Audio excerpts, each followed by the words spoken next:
People all over the country spend their weekends going from storage unit to storage unit. No, they're not looking for a place to store their old furniture. In fact, they're looking to purchase other people's old furniture. And sometimes much more than that.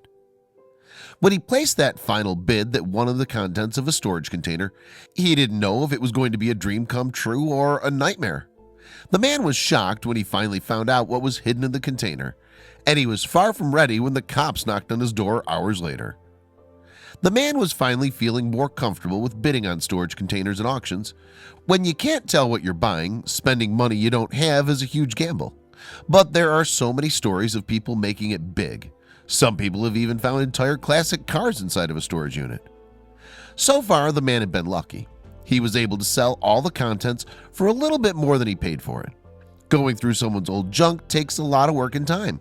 The man had to sort it, clean it, and then find the right buyer for every item. But the man was close to being done, and if there was nothing big in this unit, he was finished. Joe was outside of the container with approximately 20 other people, eager to see what was inside. These units could hold the contents of a one-bedroom apartment.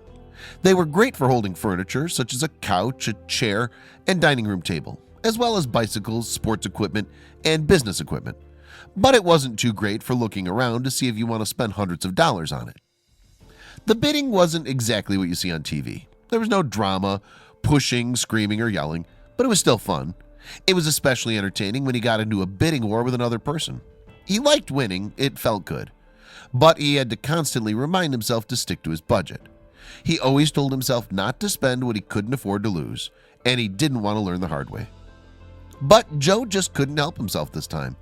The container was packed so tight with furniture and other things that he needed to get a closer look. But some woman kept upping the bid on him. It started at a high bid of $100, but it was so full that he had to bet. But every time he placed a bid, she would raise it again. This continued for quite a while. Would it ever stop? At $350, Joe was convinced he was going to be the winner. When the bid rose to $400, she was still going, but so was he. $450, $460, $470, and finally $500. Joe was a bit shaken. As he began to realize what he had just done, he was a wreck. There most certainly better be something in that unit worth $500 because it was his now. Joe had just spent $500 on this storage unit, and the possibility of it having absolutely no worth was extremely high. Would Joe get lucky, or did he just throw away $500? He'd soon find out that his life was about to get a little intense. Now that someone had bought the unit, everyone started to walk away. There was nothing in the unit for people who didn't win anything, but there were a few people who stayed behind to watch the new owner enter the unit. Once they saw what he'd won, they began to wish they would have kept bidding. Joe walked into the 5x15 unit he'd just purchased. It was full to the brim with old furniture, but there was a clear enough path for him to walk through. The sweat began to drip down his neck and forehead as he realized that the furniture alone wouldn't cover the cost of the unit. There had to be something else in the unit that was valuable. So he began looking. Storage units can hold a wide variety of other people's belongings or their secrets. People have reported finding human bodies, valuable art, and even missing murder weapons. Would Joe find something valuable or something sinister hiding within the walls of the storage unit?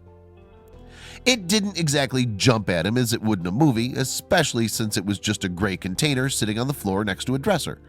But Joe didn't need a fancy CGI to show him what a safe looked like. He knew that he most likely wouldn't be able to find a key, so he called some friends to help him open the safe. After getting a power drill, they were able to drill down into the lock to force it open. What they found left everyone in a state of shock. As soon as he took the lid off, Joe was taken by surprise by all the $50 bills sitting right on top. Joe literally fell over from shock.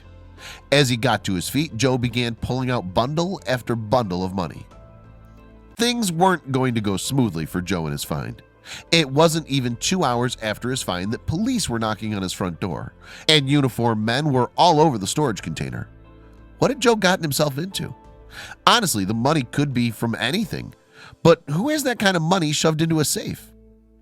Joe only paid $500 for this storage unit, a storage unit that would produce way more than that. But what happened to the owners? Had they simply forgotten about the unit? Or were they trying to get out of trouble by pretending the unit wasn't theirs? Joe would soon find out. Joe realized that in his excitement, he had sent pictures to his girlfriend. He had also uploaded pictures of what he had found to all his social media accounts. There was no wonder that the police showed up. He hadn't counted all the cash, but he knew there was a lot. Currently, he was up to $1 million. He took himself away from the money to talk to the police. In total, there was $7.5 million stuffed in safes all over the container. Joe had found everything from nickels to $100 bills to pink slips for vehicles. But there was one problem. The owner of the storage unit had found out about Joe's find and hired big lawyers to get back his money. Joe was in for a fight. Once the police arrived, things started moving very quickly. The lawyers called Joe to tell him that he had to return the money, but he could keep $600,000 of it as a finder's fee. Joe had a lot of thinking to do. Once Joe consulted with his friends, he realized that in the state of California, once a unit is bought, the contents no longer belong to the original owner. Joe had full rights to everything in the unit. He did purchase it fair and square after all, but the original owner's lawyers weren't going to give up. The lawyers, acting like they were doing Joe a good service, upped the finder's fee at $1,200,000, and they were ready to play hardball. What were these people capable of? Joe couldn't help but wonder how someone forgot about $7.5 million in a storage rental. Couldn't be someone good, but how bad were things going to get for Joe? So Joe was only going to walk away with $1.2 million? That's a lot of money, but not nearly as much as Joe had recently held in his hands while he was pulling wad after wad of money out of the storage unit. Joe didn't like that he was being pushed around, but he was stuck in a moral dilemma as well.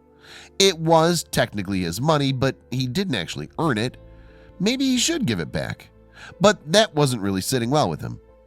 After thinking it over and receiving threats, Joe decided that splitting the money down the middle would be more fair, especially considering that the previous owners hadn't paid for the container for more than a few months. In fact, they'd ignored letters sent by the store owners for almost a year. And their debt was actually why Joe was able to buy the contents to begin with. I really don't make much money out of auctions. It's to try to cover our expense. 90% of the time, I don't cover my losses. One unit may have cost me $600 and the person bids at $400. So my revenue has still suffered a loss. An unpaid unit does not make any money. The sooner the delinquent tenant can be moved out, the sooner a paying tenant can move in, explained a storage owner. Of course, not every person will find a fortune when they start going to storage unit auctions, and most people never will. But it's the possibility of what a person could find that keeps people going back for more.